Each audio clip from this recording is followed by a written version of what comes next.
One of the keys to success is that I've been hanging on the monkey bar for 33 years and I'm still hanging, right? So that's the 33-year overnight sensation that everybody thinks they got there much quicker. So decades influence what we do, how we do it, and it's been super helpful. Just experience is the best teacher, right?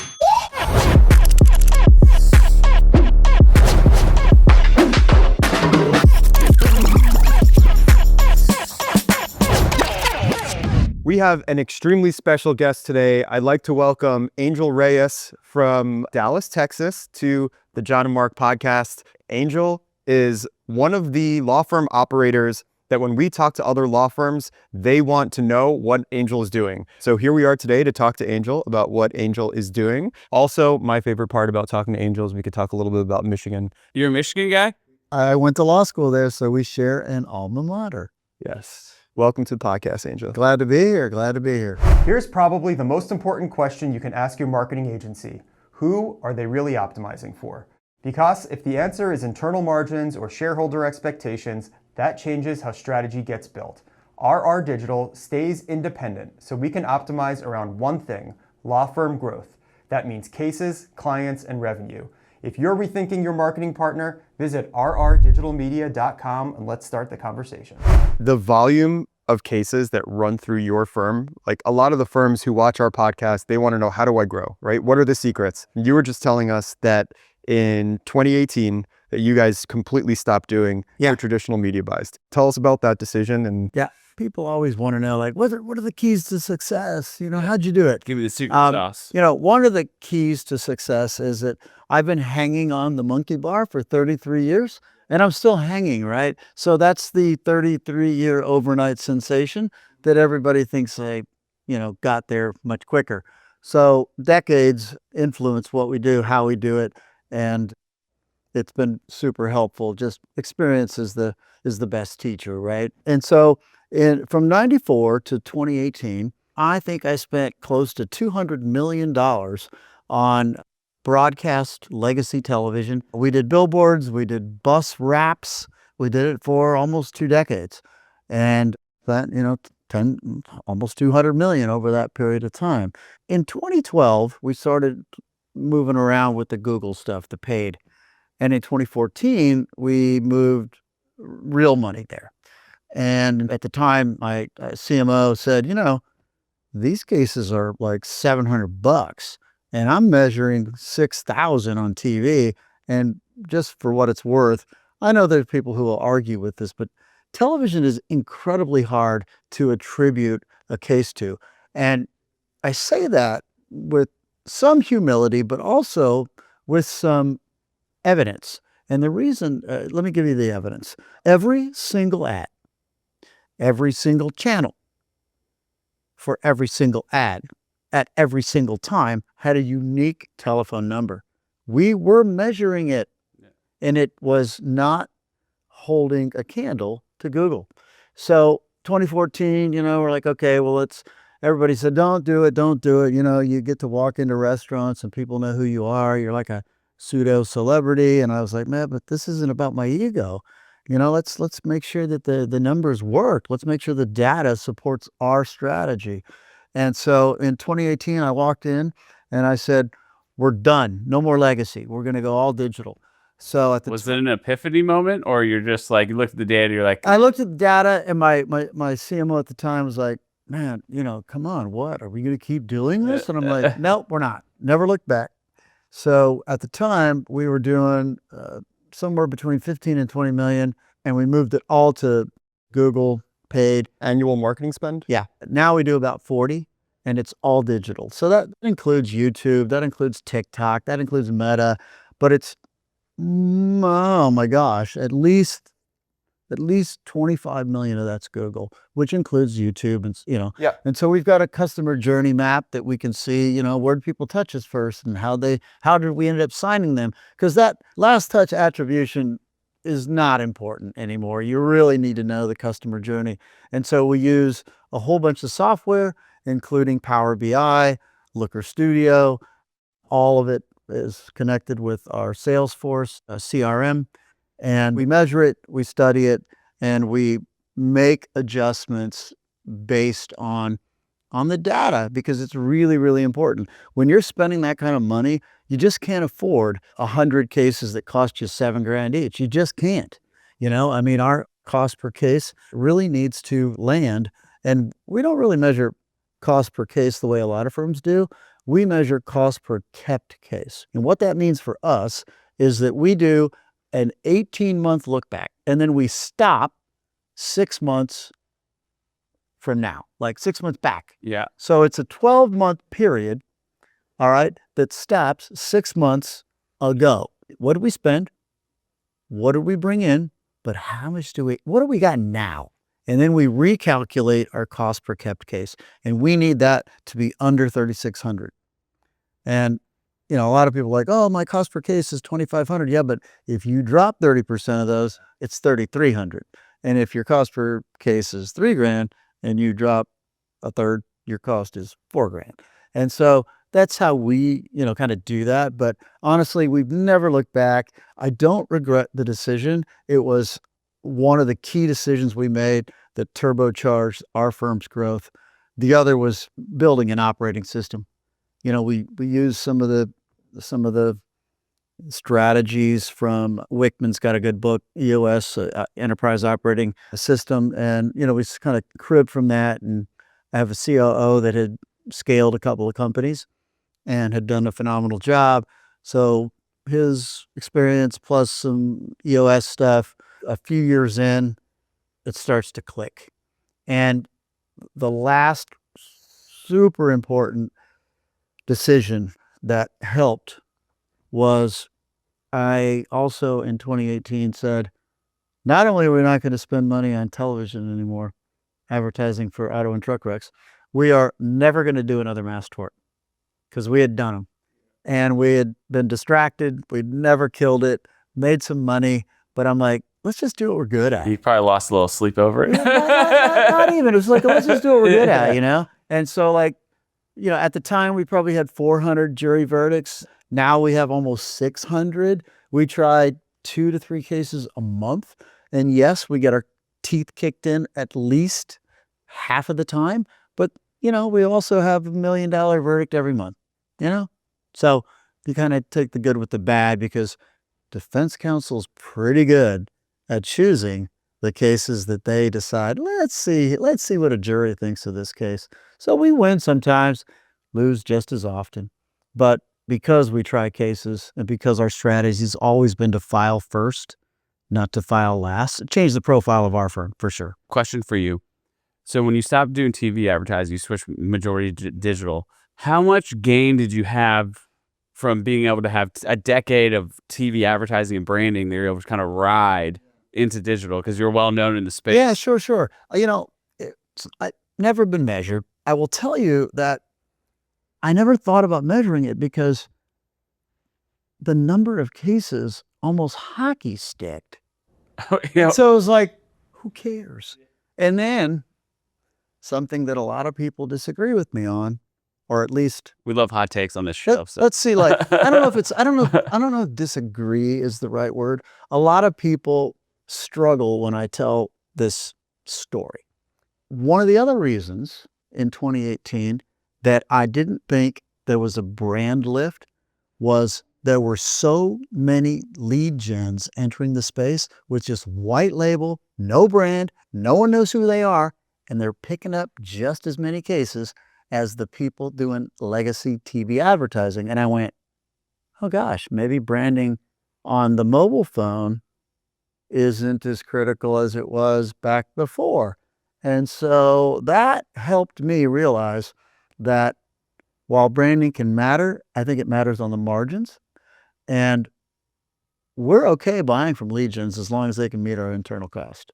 Those two things made me say, maybe it's a different world. How do you account for, so working with lead gens and then work with your cost per case model where you did the look back of 18 months? How do you manage that with lead gens? Same thing. Same thing? Same thing. But you give them that long of a ramp? Not all of them. Okay. Not all of them. You could probably tell earlier on some of them are not The working. good ones, yes. Yes. And then we tell them, At that point, like, look, if you're not going to be a good partner, we're not going to stick with you anyway. But if you're a good partner, you'll listen, and we'll tell you, here's where you're at. You know, whatever you thought you were, you're selling a lead for $2,000, but if you're dropping 50%, that's $4,000. And a lot of them have adjusted and listened, but it's only about 30% of our like volume of cases every month. But we're not going to just drop them, not if they can meet or beat what we do internally. It's that simple. I'm agnostic. Like, somebody's going to get those cases, right? Like, and it's not the fucking advertisers on TV, or the lead gens would be out of biz. So I buy them. We don't have to talk specific absolute numbers, but if you were to take the pie chart and split it up by percentages, I want to do it two ways. Sure. One is by marketing budget, and one is by where your cases are coming from. Sure. So let's start by marketing budget. All right. You have a pool of money. How are you splitting up that budget? All the money we spend is a combination of paid, which includes, of course, everything you're thinking: Google, LSAs, GVPs. It includes Meta, which would really Instagram, TikTok to some degree. It also includes lead gens. I wish the CMO was here because he could speak probably more eloquently about some of the other micro channels that we have. That is probably 70% of our spend. And then another 30% of the spend, we've been around a long time. We get lots of referrals, from out-of-state lawyers that are fishing in the Texas pond that don't have an office, or try to do a pre-lit settlement and realize that there's like $26,000 in meds and the offer's 10. And they're like, shit, what do we do? And people say, call Angel, he'll file, because we will. And so some firms have just decided, if they don't have a presence, an office, just give them the cases. We'll take the referral fee. They'll file. We file 70% of the files we keep. And that's somewhat different than most of the firms that I'm aware of. I'm not aware of all of them. Especially at the volume and scale that you're Are you working talking at. about from referrals or just your entire doc? So, for instance, in December, we filed 1,100 lawsuits. How many total lawyers do you have working for you right now? We have 48, I think. Yeah. On the other hand, we have a different model with lawyers. We want the lawyers to do as little as possible. We want the staff to do everything really well. So the staff has, you're vertically aligned with a team, a pod, if you will. On the other hand, you do a specific role. You learn it, it's standardized, it's a process, and you get really good at it. You get a lot better than a lawyer who once in a while has to go, oh, how do you do that again? No, we get it. 650 employees support those lawyers. So do they have to scan something? Never. Do they have to organize and file a petition? Never.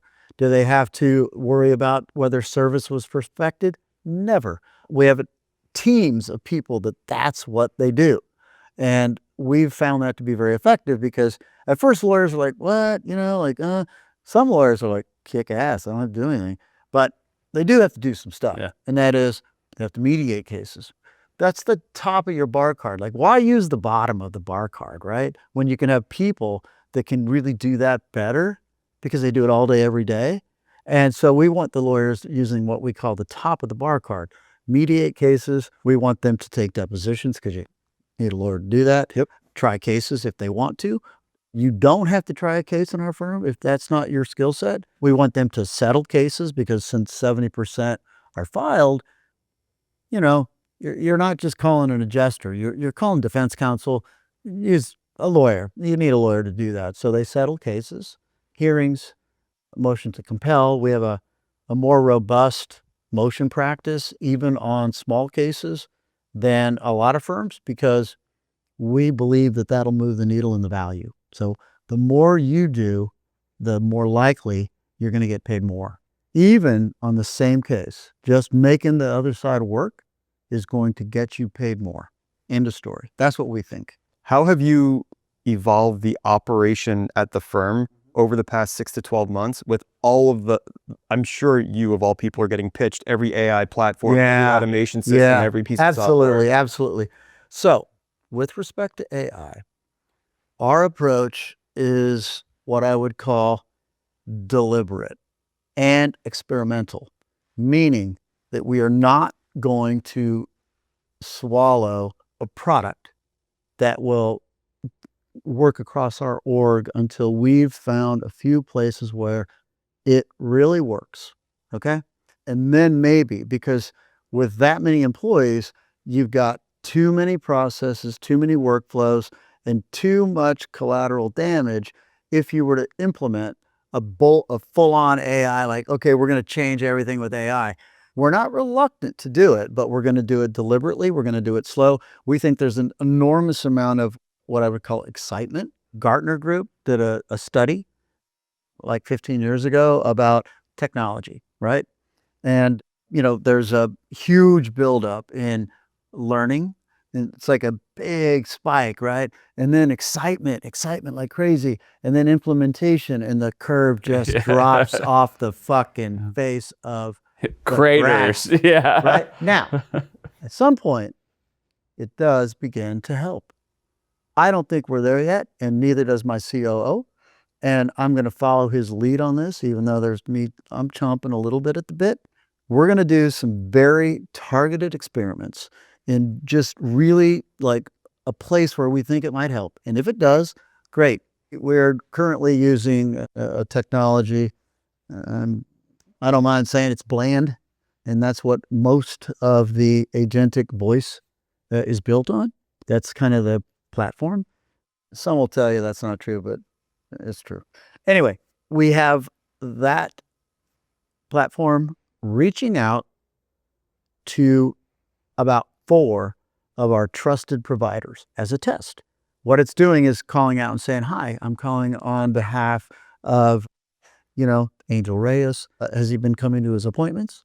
Answer yes, no. If no, oh, well, when was the last one he missed? The agent is taking this information and putting it back into Salesforce, and give it a few more months and let's get some feedback from people that will tell us the truth. Like, I don't want to talk to a computer ever again, or sure, we're happy, good. And so maybe then we'll begin to roll it further. But until we see it work well, we're just going to be slow about it. I'm sorry. I know other people have jumped off the cliff, and I wish them well. We're going to do it a little different. I like that approach of using AI for like not a customer facing thing. Right. People try to roll it out as like the intake agent. I'm like, maybe that's not the best place to test out AI. We got 100 people taking calls, and we got 30 of them that are killer salespeople. Yeah. I'd rather have them than, I agree. I just would. What do you keep in-house and what do you outsource, whether it's to agencies or other vendors? Because you built your marketing all in-house. Yeah, shockingly, our marketing is 100% in-house. Outside vendors are almost all technology vendors. So we use Litify, but Litify is really Salesforce for us. And so Salesforce is critical. We have 6 full stack developers that cost, you're right, yep, millions a year. That's what it takes. Between the developers plus the Litify license, it's a big check. No, that's just the developer. I know, that's what I'm saying. It's a lot. And so, but with 650 licenses, there's a lot of stuff it kind of you even it out a little bit. On top of that, we have at least 30 APIs that work through Salesforce. For instance, you asked earlier about lead gens. One of the ways we keep them honest and current is if they cannot do an API with us, we can't work with them. So their leads must come through that API. And when we let go of a case, it goes right back to them and tells them. So we've got a full circle attribution. Same with Google. We tell Google, hey, no, didn't like the case, or that case is worth 10 grand, or that case is worth 25 grand, or that case is worth 50 grand. It's a feedback circle, but it's kind of virtuous, sort of. At least that's how it's sold. You have enough data to be able to do that. Most Yeah. smaller firms. No, you've got to, you're right. I think the minimum, I think it's 30 or 50. You must have 30 or 50 leads, or it's not enough data for Google to help you. But, we've got more, a lot. And so as a result, that has improved, not just like PMAX, we're still doing it. There's a couple new products, and the names aren't coming to me, that Google is doing. The the Google AI stuff. We're rewriting a lot of our content specifically for that. It's not just coming, it's here. Probably not how our clients are finding us yet, but eventually will be. Yep. And so, we're kind of, you gotta stay nimble. You gotta keep, moving around a little bit, and you gotta have a team. I can't do it by myself. So the answer is all the marketing is in-house. Most of the technology, almost all of it's vendor, other than just what we do internally with our full stack developers who just do workflows, and they can do Python and they can change some stuff in Salesforce. I hope that answers the question. Intake, all in-house? All in-house. Yeah, we have a lot of offshore employees, but they're direct hires. So we use a platform called Deal, which allows us to pay them directly as opposed to like a broker middleman. And look, brokers and middlemen, they're fine. But when an employee works directly for us, they know how much we care. They spend their day, every 8 offshore employees has a lead or a manager in the United States, in my office. And they're on Zoom all day long, in a Zoom room, all 8 of them. And the lead is on there too. And they're communicating and talking and chatting just to help each other. And it gives more of a office culture environment, Smart. that you might lose if you're just sitting at home and no one's really paying attention to you. And so if you're not on camera, you don't get paid. And so, it's kind of an accountability thing, but most of the people don't consider it Big Brother. You know what they think of it? As helpful. They can send a quick, Teams message, get an answer, boom, something that might have taken, who knows, right? And so, it hasn't been an onerous for our folks. I think it's really smart that you have an onshore manager for every offshore intake person. That's like something that I don't always see. Yeah. And I think it's very smart from a coaching, management, quality control, standard perspective.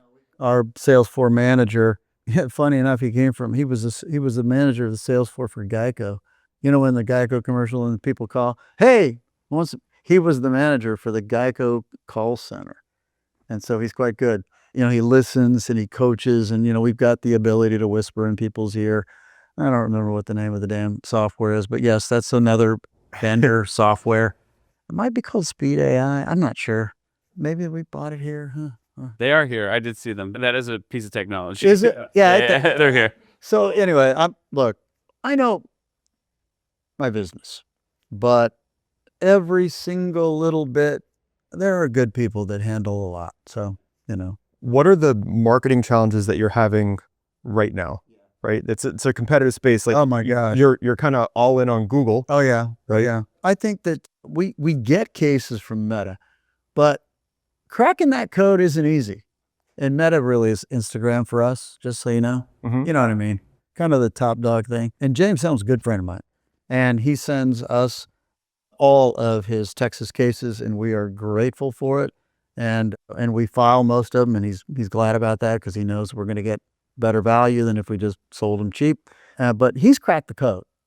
I mean, he gets most of his cases from Meta, and he's really cracked the code. Although he's diving back into legacy, and we'll see if it works. Hopefully it does. We also recognize that our case per kept cost has been rising, and it rises because there's more competition. Google's not dumb. They keep mucking around with their algorithms and everything else that they do, which means we have to scramble and change what we're doing to present things correctly, et cetera. And so, it all costs money, right? So there's always a challenge there. We got some inside scoop from the antitrust trial of how they Oh, yeah? manipulate prices. Oh my God, no, it's not every 3 months, but it's for sure twice a year. I mean, and that may not sound like much, but it comes around fast, right? Like, whoa, what happened? New update. And the update's bullshit, right? It's really like new whole algorithm. Good luck. They might as well be rephrasing. Yeah, but burn some money, figure out what works now. Exactly. And so, those are a couple of challenges. We're always looking for new avenues and new ideas. We're not closed-minded about this. I mean, I hope I didn't come across like, I don't care about radio. I don't care about TV. Maybe OTT will work one day. I don't know. You guys don't do any streaming? No, we tried it. And we had unique numbers on every ad, just like we did on it. It was too much. It didn't come close. It was 4 times what a Google lead will cost. or yeah, it just was. Everyone else in the market is talking about non-branded Google ads costs. I mean, you're talking about them rising, but it's become cost prohibitive for a lot of firms. Now, at the volume that you're spending, Yeah. right, and the amount of data you have, maybe you're sitting in a Yeah, different I position. wouldn't say that we're like bare bones rock bottom, but I wouldn't say it's prohibitive. No, I wish I could tell you exactly why, but well, I mean, one reason I know why it's not prohibitive is that I sign the checks and I see the credit card statements and I'm like, whoa, and I can kind of do the math. Like, wait, we got X leads for Y dollars. Holy shit, we haven't gotten to that point yet. We might. Man, we do all right. We do. And then branded stuff, we do all right too, because, it's not like we don't have a brand. It's just, and I still can't help but come back to what have lead gens proven to us? Don't be stubborn. They have proven, in my opinion, that brands matter, but maybe on the margins. Or why else would people just hit a white label, Texas Car Accident Injury Network, and it's just a lead gen? Do you do any sort of retention marketing for the clients that you were acquiring via lead gen? Do they become Reyes Law clients? Do you get referrals from them in the future? Probably. What we don't know is this. We get probably 200 what we call friends and family, meaning former clients, friends, family, whatever, about 200 a month. What we don't know, and maybe it was a good idea, would be to measure where did that friend, family, former client come from? Because we can easily attribute it. And so it gave me a good idea. I'll have to. It's an interesting calculation. I'm going to follow back up and I have been thinking a lot about that, right? Like lead generators, inevitably, if law firm marketing costs are going up, the lead generators marketing costs are also going up. It has to. And therefore the cost per case goes up to you downstream. Of course. How do you defray that cost? Inevitably, the cost continues to rise. Well, if you can wind up getting another case or two downstream from a certain percentage. It's likely, just because I can't measure it now, that it's probably happening, and it will never inure to the benefit of the lead gen. It'll only inure to the benefit of the law firm, right? Because they're going to forget that they hit car accident lawyer network, .com, and talk to a really great empathetic sales agent who then said, we can transfer you live to a lawyer right now. Click, we answer, boom, they're our client. They'll remember that experience more than they will. Yeah, they'll remember how Angel Reyes law firm treated them, right, them, 100%. took care of their case. And yeah, if you treat them right, you'll be good. Yeah, that's really hard, by the way, treating every client right. I have a metaphor that I use, and that is that a lot of our clients, especially when the people in the office are frustrated with how either angry or, just ungrateful, et cetera, clients can be, I say, look, many of the clients we have, they got a thimble full of life skills, and that's it. And we all have a bushel, right? So meet them where they're at, Yeah, let them, if they're mad, let them yell and get it over with. If they're upset about how long it's taking, listen, and then blame the insurance company. Don't blame us. And so, it's funny. Client service is a key priority in our office.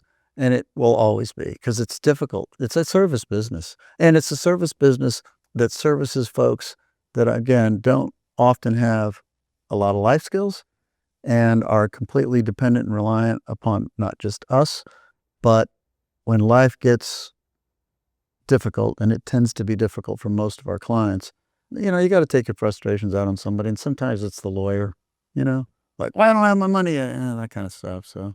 We hear, you're talking about Google changes, right? Like if an algorithm update hits and like a client's site gets adjusted somewhat, and like we're having to deal with sort of the ramifications of that, it's like, this is the nature of the industry that we work in. You got to hear people out, you have to understand, and then you have to pivot appropriately. You learn a lot.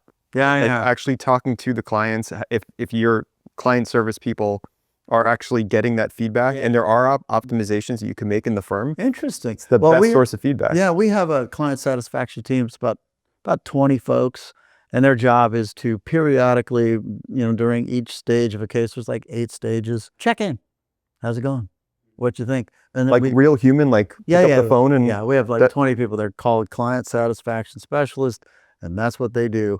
They call people at different stages of the case, and so our internal rating stays around 4 or 5. which, Out of 5. yeah, it's been as low as 4.3, but, we try to keep it 4.5 or better.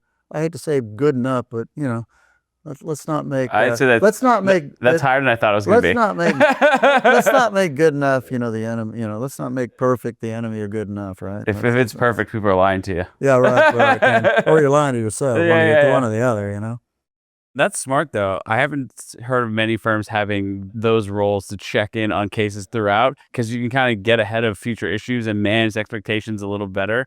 Because like things fester longer that they don't hear from you guys. That's the point. And their job is, of course, if they hear an issue, to immediately, chatter or email or connect with the person who is now handling that piece of the case at that stage. Angel, I appreciate you joining us. This has been fantastic. It was great to bump into you downstairs. Yeah, man. Always a pleasure. Always a pleasure to see you as well. Yeah, I love connecting. We'll have chats every once in a while on the phone, and we'll talk about stuff that you guys are doing. Yeah, of course. But let's not stop that. No, absolutely not. Absolutely not. Thank you so much. Really do appreciate you joining us. This has been fantastic. You're if you welcome. want to learn from a firm that is doing things in their own way and growing at an incredibly rapid pace, Reyes Law in Texas does a fantastic job. And if you happen to come across a case in Texas and you need a home for it, hey, give Angel a call. We take referrals.